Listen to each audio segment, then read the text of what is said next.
अच्छी खासी खरीदारी बनती हुई दिखाई दी है।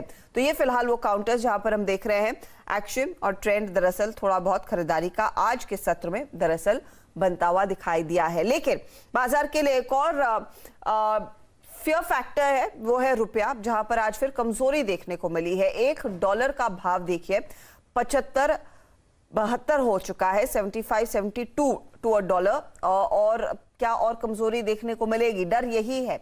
इसी पर बात करने के लिए आईएफए ग्लोबल के फाउंडर और सीईओ अभिषेक गोयनका हमारे साथ है। अभिषेक, शुक्रिया हमारे लिए समय निकालने के लिए। ये करेंसी मार्केट में भी हम देख रहे हैं काफी ज्यादा प्रेशर बनता हुआ टू अ डॉलर, रुपए में कमजोरी लगातार बढ़ रही है। ये बताइए इस समय कितनी और कमजोरी देखने को मिलेगी? कि आरबीआई की ओर से कुछ इंटरवेंशन के संकेत आपको देखे गए हैं? देखिए, जब डॉलर रुपए की बात करें तो सबसे इम्पोर्टेंट हो जाती है कि आरबीआई का स्टैंड क्या है।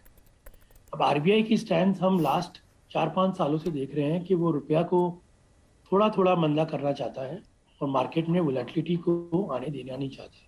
इनफैक्ट आज से हफ्ता 10 दिन पहले की बात करें तो 90 दिन तक रुपए की जो वोलेटिलिटी हम मेजर करते हैं, वो ऑल टाइम लो थी।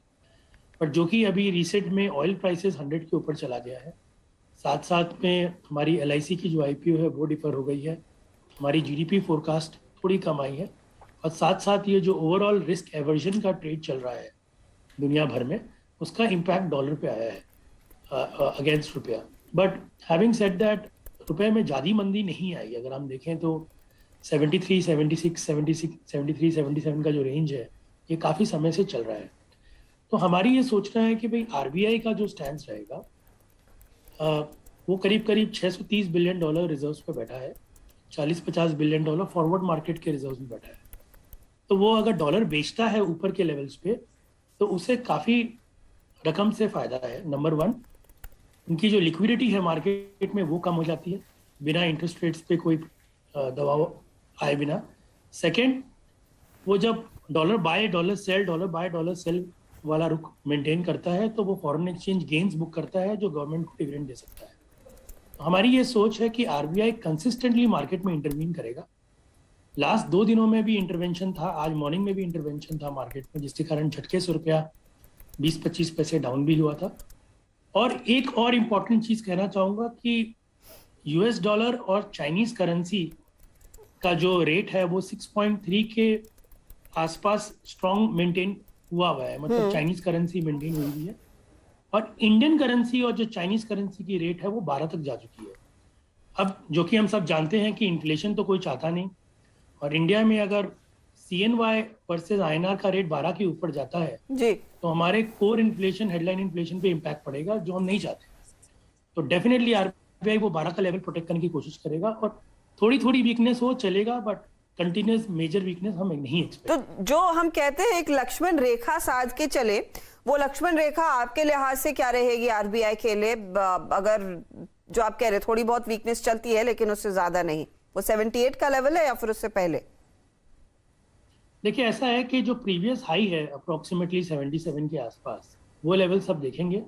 मगर आरबीआई का जो एक्शन प्लान है, जो हमने देखा है लास्ट कई समय से, कि वो अगर एक लक्ष्मण रेखा क्रॉस कर भी देता है तो वो अचानक से 10-15 बिलियन 20 बिलियन अगर आके मार्केट में बेच दे तो पूरे मार्केट के जो प्लेयर्स हैं जो लॉन्ग खेलना चाहते हैं वो क्रस्ट हो जाते हैं। और टाइम एंड अगेन हमने आरबीआई का ये रुख देखा है, नीचे की तरफ भी और ऊपर की भी तरफ। तो मेरे ख्याल से हमें कोई लक्ष्मण रेखा इस समय नहीं कहना चाहिए, हमें उनकी पॉलिसी पे ध्यान देना चाहिए। और पॉलिसी ये कहती है कि भाई डॉलर को स्ट्रांग रखो रुपया के अगेंस्ट, मगर चाइनीज करेंसी के अगेंस्ट बहुत ज्यादा वीक नहीं होने अलाउ करना चाहिए। That's what we feel about the INR। तो आपने अभिषेक अपने क्लाइंट्स को क्या सलाह दी है? क्योंकि आई एम श्योर आप कई सारे इंपोर्टर्स एक्सपोर्टर्स को कंसल्ट करते हैं, उनके लिए क्या स्ट्रैटेजी है एट द मोमेंट? देखिए, जो एक्सपोर्ट क्लाइंट्स हैं, हम उनके लिए एक कंसिस्टेंट स्ट्रैटेजी रन करते हैं। हमारी ये सोच है कि भाई डॉलर में अगर एवरेज प्रीमियम 4-4.5% का है एक साल में, और रुपया में लास्ट 5 साल का डिप्रिसिएशन करीब करीब 2.5% का रहा है, तो अगर आप डॉलर को कंटिन्यूसली बेचते जाते हो रुपया के अगेंस्ट तो आपको 2% का अल्फा बनता है। लास्ट 10 साल में ये डेटा अगर हम देखें तो ये 1% का है। जैसे इक्विटी मार्केट्स में 12-13% निफ्टी में बनता है, वैसे ही डॉलर रुपी मार्केट में 2% से 1 से 2% कंसिस्टेंटली बनता है। तो हमने कोई स्ट्रेटेजी में चेंज नहीं की है, हम कंसिस्टेंटली डॉलर बेच रहे हैं।